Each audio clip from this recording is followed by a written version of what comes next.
Hello again. On Monday, we received a Model Y and we found out several paint chips issue and the rear hatch does not close properly. And we also received the home links.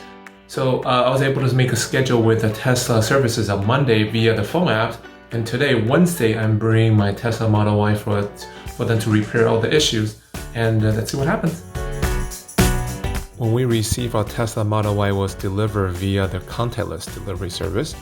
And when we went to the service center, they are also using touchless service. When we arrived, there are a few people standing right in front of the door and greeted us. The biggest issue for a Model Y is the rear hatch does not close, or actually does not latch properly. It works sometimes, but it doesn't. I talked to the service provider, it seems that there are several people having similar issues. And we also have several paint chips issue on the front right and left. Also in the last 2 days, I also found there's some bubbling on the paint and the rim around the rear wheel has been some scratch. I tried to buff it out, but it didn't work, so I'm asking the professional to help out on that. According to Tesla, they're gonna install my home link first, and that should be done by early tomorrow morning. Then they will send my car to their local dealer shop.